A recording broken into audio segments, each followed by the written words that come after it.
We're going to continue that conversation on resilience, but today we're going to look at it from a different point of view. So resilience is actually working towards a better tomorrow, even in the midst of a very hardship time today. So those 6 principles I call in my book, I call them the principles of resilience, kept me going and helped me to overcome all. Wow. Okay, I'm going to see if I remember all. Okay, the 6 principles. 6 principles. We have hope, we have faith, we have adaptability, pivoting, patience, and positivity. Yes. Oh my goodness. I call them The Dim Din Podcast, a safe space to talk about misconceptions, perceptions, assumptions, and frustrations. Join us for conversations and stories that explore how embracing our differences leads to a balanced, strong, and harmonious world. Hello and welcome to the Dim Din Podcast, your very safe space to have conversations about misconceptions, perceptions, assumptions, and frustrations in the African community amongst us here in the diaspora and our relatives and friends back home. I am your host, Becca, aka the Cyrenaidian. I am excited to bring you another exciting conversation today. We're going to talk about, we're going to continue that conversation on resilience, but today we're going to look at it from a different point of view. Before we start, I'm going to introduce to you our guest of the day. Today we're going to talk to the author of the book, Resilience from Civil War to the Canadian Dream. He's a father, a husband, a motivational speaker, an entrepreneur, and an advocate for resilience. The author was born in Connaught District, Eastern Province, Sierra Leone, and moved to Canada in 2012. He currently lives in Whitehorse, Yukon, Canada, and works for the government of Yukon. He's no other person than Mr. Komba Kembay. Welcome to our podcast. Thank you for having me. Thank you, I appreciate that. I am very glad you accepted this invitation because we saw your book on resilience, and I was like, first of all, this is somebody from Sierra Leone, so yay. Secondly, a conversation about resilience from the Civil War to the Canadian Dream, which I can relate to because I did experience that Civil War as well. So I was like, this is someone we need to talk to. But before we dive into that, can you tell us a little bit more about yourself, please? Thank you so much, and Patricia, I really appreciate this time, and I do not take it for granted. And having me on your podcast, I think I consider it a joy. My name is Komba Kembay, born and raised in the eastern part in Sierra Leone, West Africa. My early days growing up, I attended the IPAM, University of Sierra Leone. After graduating, I was fortunate. I've been in the corporate world, working for various multinational companies for the past 10 years. I work for KPMG in the audit department, and then I work for a non-for-profit in Sierra Leone, wherein I was fortunate to implement project for the Gate Foundation. I implemented project for the Danish government, for USAID. So that was my journey in Sierra Leone. Then after that, in 2012, I actually relocated to the United States, wherein from there I moved to Canada. I've been in Canada now since 2012. In Canada, when I came, I actually went back to school at the University of Lethbridge and studied management. After graduating, I worked for TD Bank in the mortgage department. I worked for a solar energy company as a business development manager.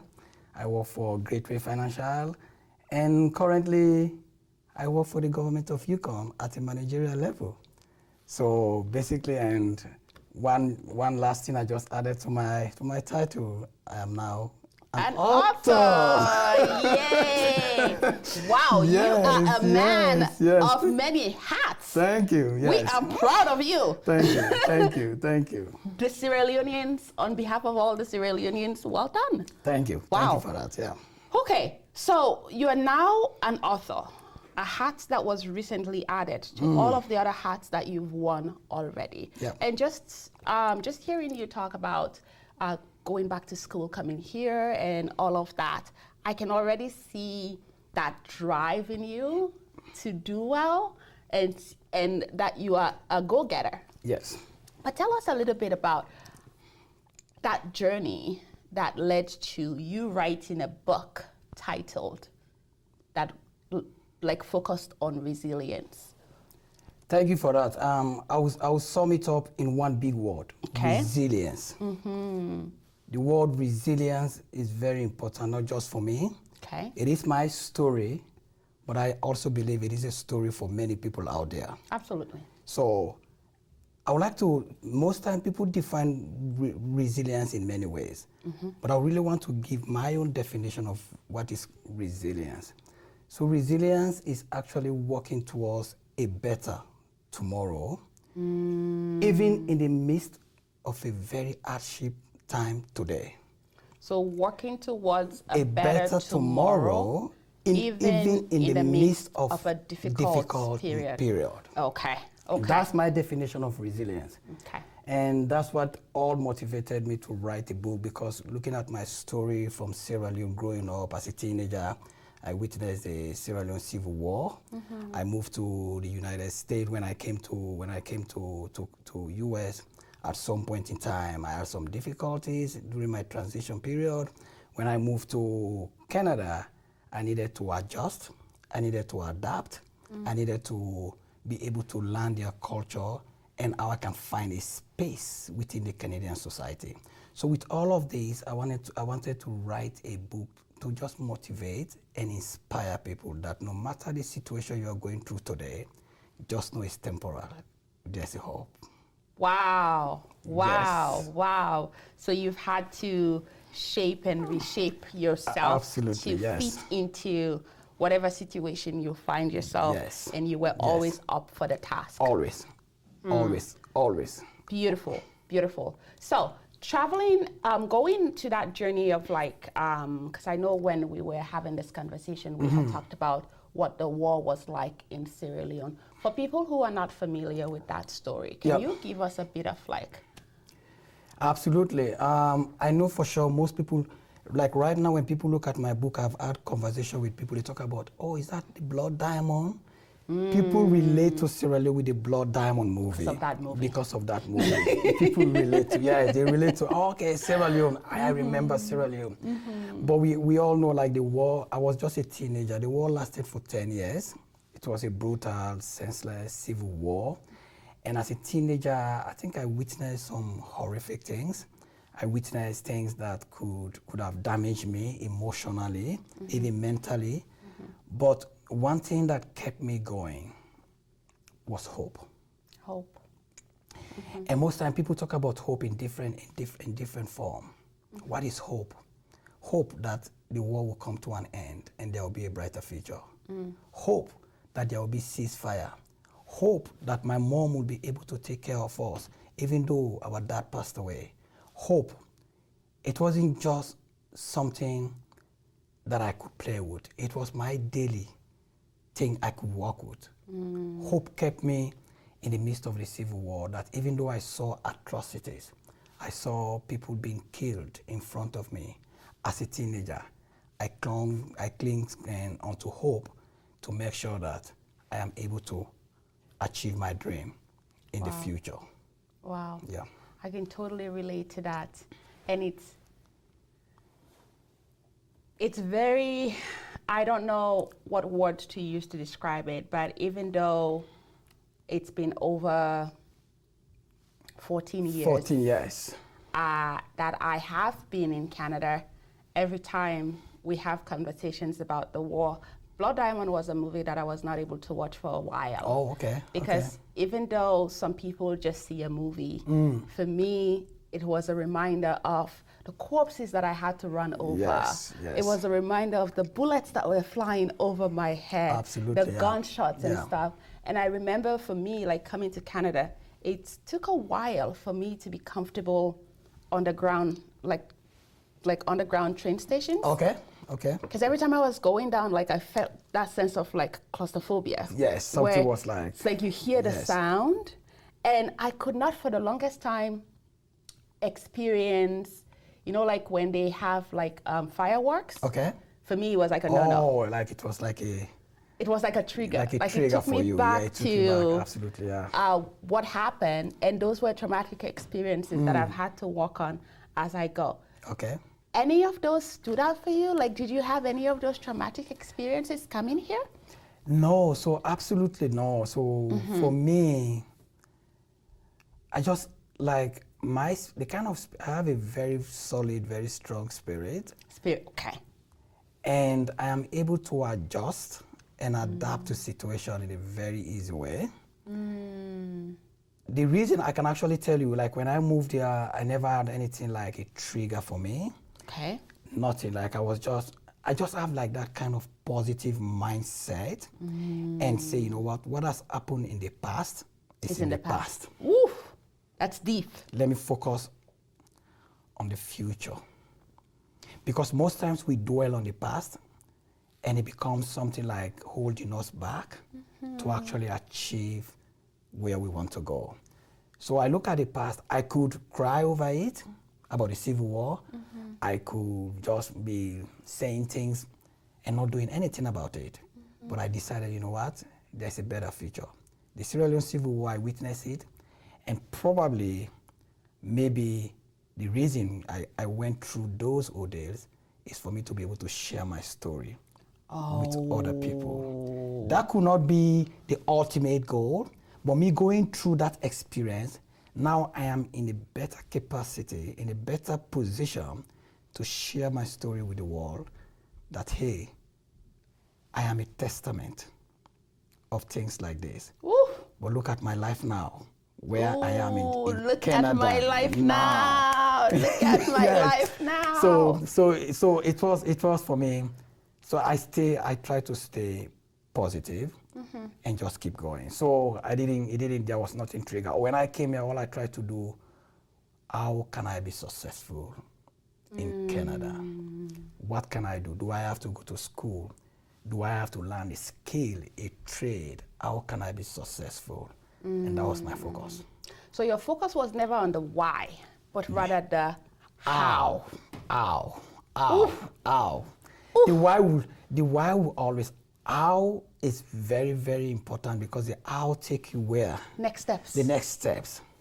The why, sometimes when we focus more on the why, it could be a distraction for us because probably sometimes the why does not really give us like, okay. An answer. An answer. I know for sure the why. I wanted to share my story, but that was not the ultimate goal. Really. My goal was, how do I get to this point to even write a book? Then now I can talk about my why after writing the book to share my story to motivate people. So that's how I approach it. You chose to define your why instead of dwelling in it. Yes. I love the sound of that. Okay, so for people who would think that, oh yes, you came out of the Civil War, hope kept you going, you came to this part of the world, were there any adversities here that you experienced? Absolutely. So if you look at my book, I would like to talk about 4 key adversities. Okay. And as we go along, I would like to tell you the practical steps I actually take to be able to overcome those adversities. Adversity number 1, imagine growing up as a teenager. I witnessed a brutal civil war. That was huge. You know, witnessing a civil war where people are being killed. Adversity number 2, actually during the civil war, I lost my dad. Oh no, I'm sorry. My dad passed away, and it was a painful moment because my dad was a breadwinner. My dad was my inspiration, was my mentor. So when I lost my dad, my life could have been devastated. I could have chose probably to do the other thing, maybe not doing anything and just cry and maybe do something very horrible. Be bitter, frustrated, revenge. So yeah, so that was another adversity when I lost my dad. But then also imagine living in a country as a teenager where you were born and raised, and now you have to become displaced in your own very country. in a displaced land, leaving your comfort zone and living in a displaced camp, and you have to go stand in line to get food, to get supplies, so you can be able to take care of yourself. Then I could say another big adversity is when I became a refugee. Becoming a refugee in a strange land, it takes a lot of adjustment. It takes a lot of adaptability. How do you adapt in a foreign land? You don't speak their language. You don't speak their tribe. You don't even know their culture. You don't know their language. So for me also, that was another big adversity when I became refugee. So basically, in summary, to just summarize your questions, 4 key adversity. Number 1, the Civil War. Number 1. Number 2, when I lost my dad. Number 3, becoming displaced in my own country. And number 4, becoming a refugee. Here in this part of the world. Refugee in Guinea, Conakry. Oh, you guys in went Guinea, to Conakry. Yes. I became, yes, that's a very good point. I needed to bring that up. I became a refugee in neighboring country, Guinea, Conakry. I was actually in Masakundu camp, Guinea. Masakundu camp. It's actually in my book. It's in the book, Masakundu camp. Yes. And life must have been... Life was really terrible and it was really bad. But like I said, what kept me going? I still use this magic word, resilience. That is a word. That is a phrase, resilience. That gave you hope. That gives me hope. To hang in there. That gives me courage. Courage. And that gives me, like there's a tomorrow. Even in the midst, living in the refugee camp, if you look at my book, there are stories I put in there when I was in the refugee camp wherein I have to get up very early in the morning. I actually started my entrepreneurship when I was in the refugee camp. No way! Oh, yes, to be able to support my mom and my siblings when my dad passed away. I'll get up. Yes, now my dad is no longer alive. So yes. In case you're wondering, Patricia, did you not read the book? I was waiting for it, okay? Yes. I'm still waiting for my copy, and I cannot wait. The copy is on the way, and I'll sign a copy for you, absolutely. I'm looking forward to that. I'm looking forward to that. Yes. Okay, thank you. If you're just joining us, this is the Dim Dim Podcast, and today we're having a conversation on resilience. As our guest here shares his experience of going through the war, the civil war in Sierra Leone, transitioning to Canada, and becoming the person that he is, despite all the adversities that he had to endure.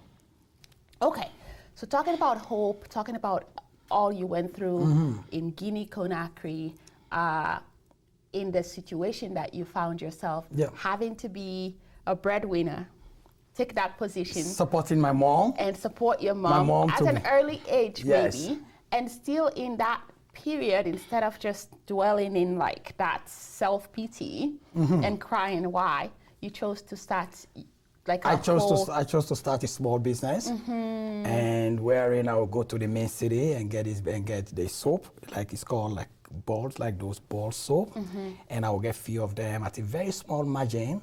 But at the end of the day, I was able to make that small margin. I was able to make some a little bit and able to support my mom, to be able to provide food for myself and for my siblings.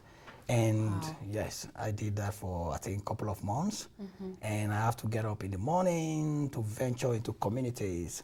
And I could, interestingly, you'll be surprised. Interestingly, I have to learn one particular language. They call the soap in the Guinean culture kabakudu. Kabakudu, right?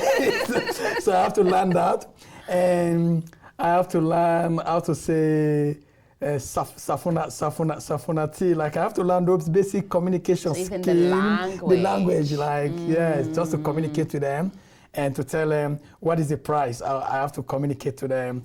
Because there are some villages I go, they never speak English, and then they never speak Creole, they always speak their native language. So it was like a learning process for me. Absolutely. But I have to go through all of those things and just learn the basic skill to be able to venture to those communities and communicate to them and be able to sell my market and come back, yes. And I see how your how and hope kept you going. It kept me going. In all the dream. Of those in all of stages. These stages, yes. How did we go from Conakry to America? Okay, good. So after the Civil War, after all of the Civil War, I returned back to Sierra Leone. Oh, okay. Yes, we returned back to Sierra Leone. after the Civil War, and I actually went and took my and they call it O-levels exams. And after the O-levels exams, like I decided, you know what, I want to go to university. So I went to IPAM, University of Sierra Leone. And after I finished my associate and degree in accounting, I worked for, like I told you, I worked in Sierra Leone for some time. I worked for KPMG and all of these organizations. And one of the things I told myself when I was coming up, after my dad passed away, I saw my mom, the way she struggled to take care of 6 kids. And I told my mom one day that when I started working, I'll retire my mom and I'll build a house for her. And this is something that was part of my goal. So the moment I finished university, I started working. I actually built a house for my mom and I retired my mom. Oh, look at you go! She's currently living in that place. So after all of that, there was a time for me to take the venture to travel outside of Sierra Leone. And I told myself in 2012, it is time for me to take the venture to explore. Then I traveled to the United States. So you built a house for your mom. I built my while mom. You were in Sierra Leone. While I was in Sierra Leone, I built my mom a house. I ensured that I educated my siblings. I sent most of them to university, and because that was part of my resilience, not just for me, it's for everybody. So I did that, and after all of that, I decided, you know what, it is time for me to travel. Then I moved to the United States in 2012. Wow. Yes. Wow. When you did get to the States, any adversities, or were you out of the woods then? Absolutely, and I'll tell you, this is where the whole, I call it, the transition started. Okay. And people might be thinking, what happened? Because prior to leaving Sierra Leone, I was working as a finance and administrative manager for a non-for-profit. Solid job. So a solid job. You were set up. And I could tell you we are 67 staff. I was number 2 in command. I have all of these facilities. You I have are a driver. boss. Yes, I have a driver. I have all of this. Then I moved to US. When I came to US, true story, my funds run out. The money I came with me runs out. And in the States. In the States. And I was staying with my cousin, Raymond. Raymond, if you're saying this, thank you, Raymond. He was a great guy. He's younger cousin. He accommodated me. I was living in his apartment. But he was a young boy, just in school, also struggling with life. But the good thing is he has a big heart. He has a kind heart. He actually accepted me to be in his house. So thank you, Raymond. Raymond, thank you so much. I appreciate you a lot.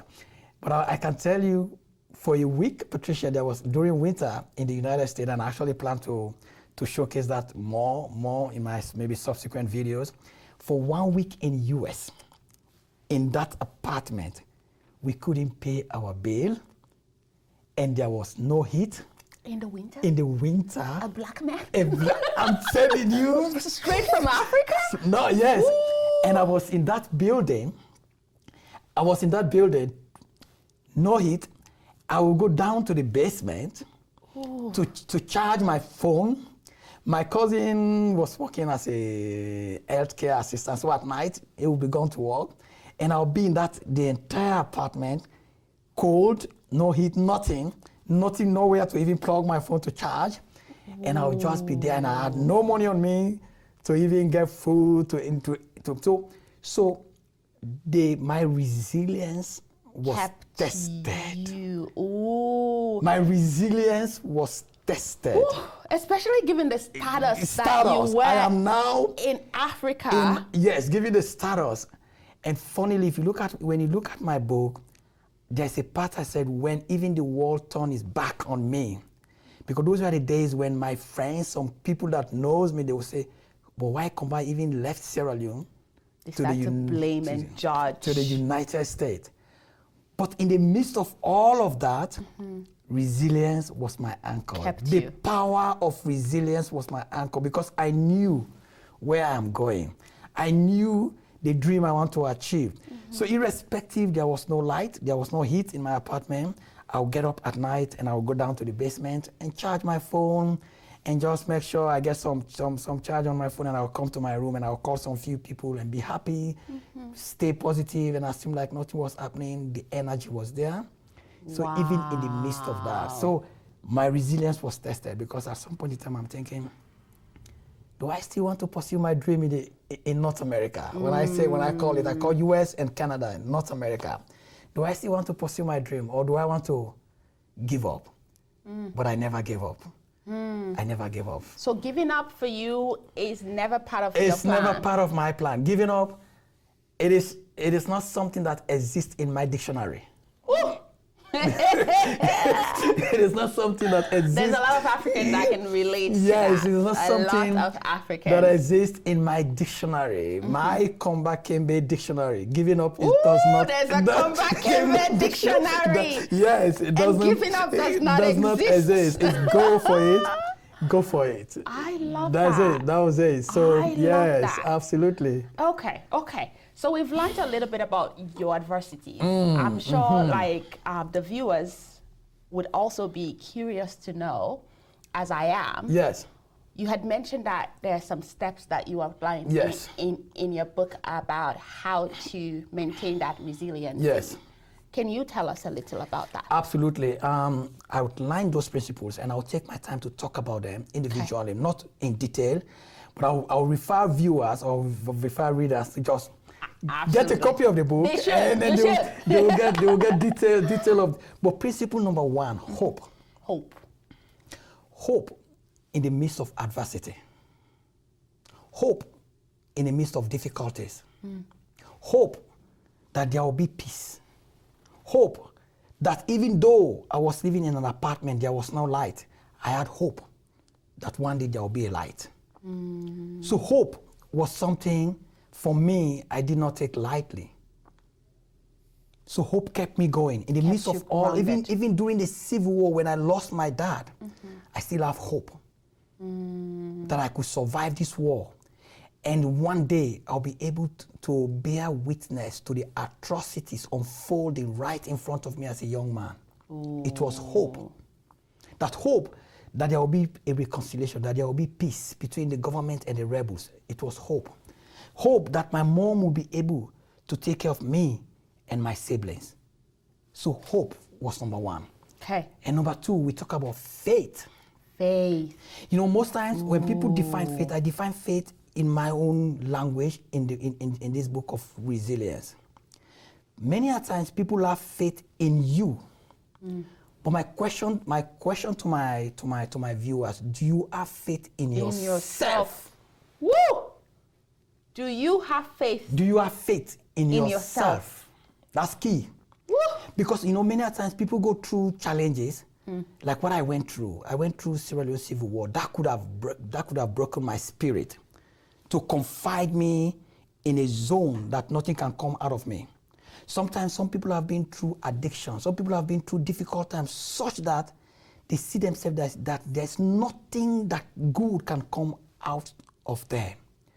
But for me, I have to have faith in myself. I have to believe in myself that irrespective of all what I've been through, yes, still I have to believe in myself that, yes, I have to believe in God, the super being, but I have to believe also in my mom, that my mom will be able to take us to a safe place, even when we're having all of these gunfires all over the place. But I have to have faith in my mom. I have to have faith in my siblings, my brothers. I have to have faith in myself. So that kept me going. So when I came to US, when I moved to Canada, with all what was happening, I have faith in myself, that I believe in myself. So I always have this theory I call the theory of belief. Do you believe in yourself? Do you believe in yourself? Do you believe in yourself? Do you believe you can make it? Do you believe you can become someone that you really want to become? Do you believe in that? When even though people think you can make it, but do you believe in yourself? Because it's only when you believe in yourself. Like people say, oh, you know, when I wrote this book, most people are saying, you know, Africans, especially Sierra Leoneans, we don't write books. And we don't read. We don't read. And I say, we don't yes, like to. It's because of I believe in myself, and somebody has to break the chain and for other people to see. You have to take a bet on yourself a bet first. on yes. So that was number two. So I call it faith in myself. So hope, faith. And I have adaptability. Adaptability. That's huge.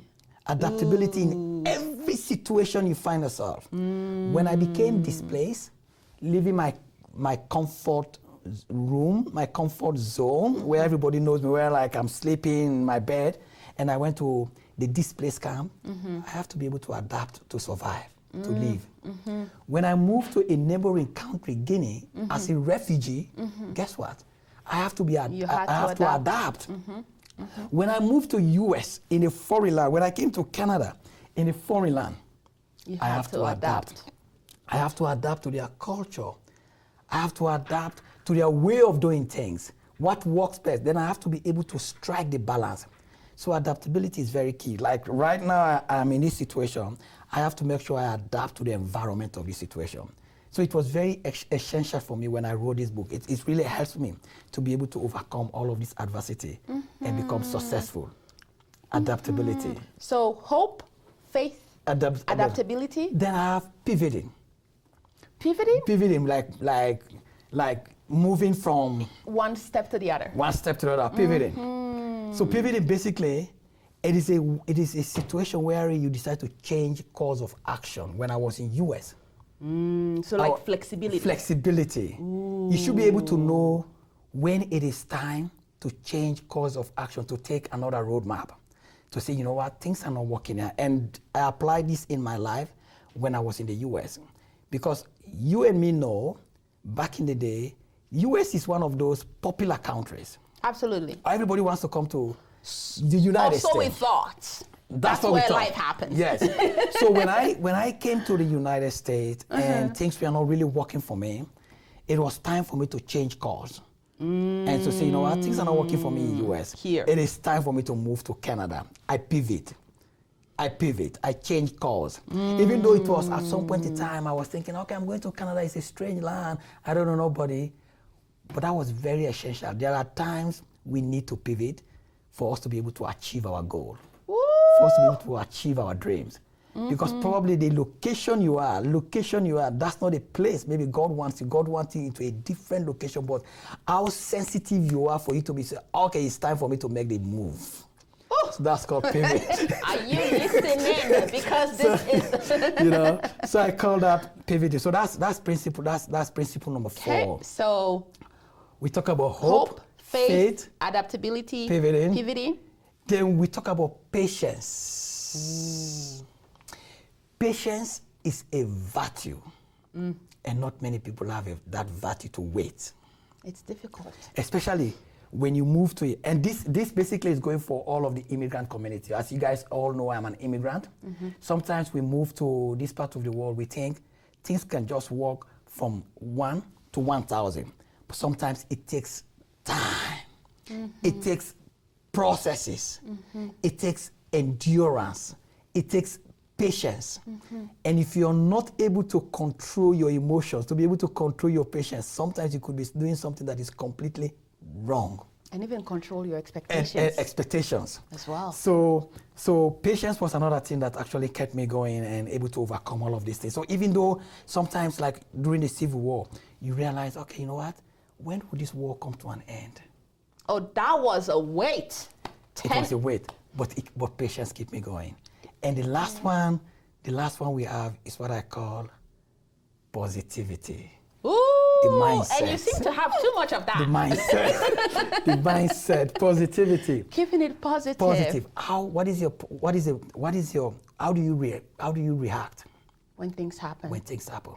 You know, the way you know people is not when everything is up, when everything is good. You know people when they're actually in difficult situation, how they react. Ooh. How they react.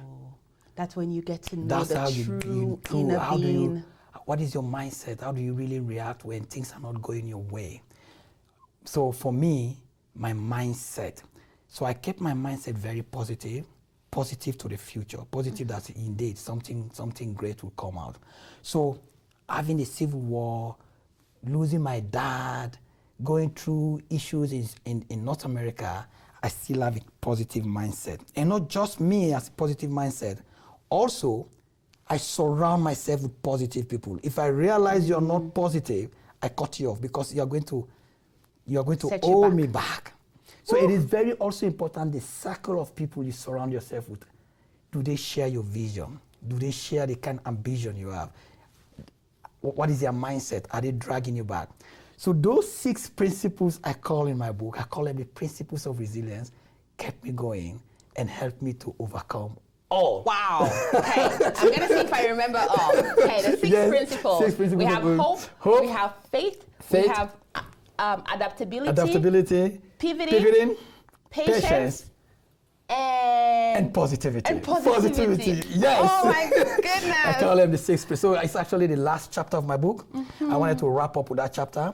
I call it the 6 principles of resilience to just help people out there that are going through difficult times, that are going through very challenging times, that they are very closer, they are capable more than they even realize. Absolutely. If they apply these principles in their life. Yeah. Wow. Yes.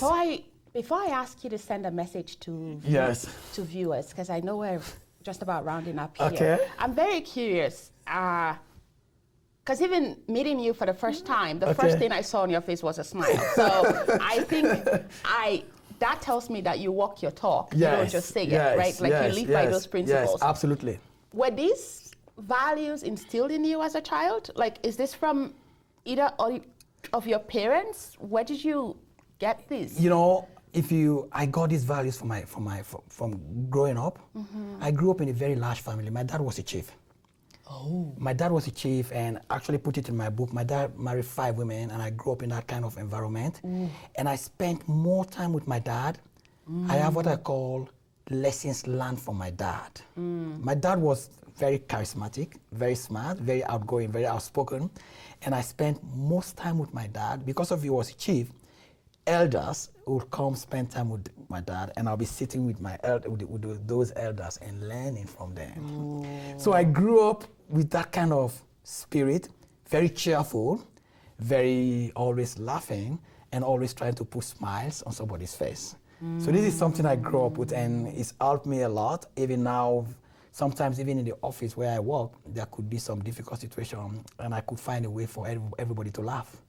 Wow. Just to make sure we are able to, because that's the spirit.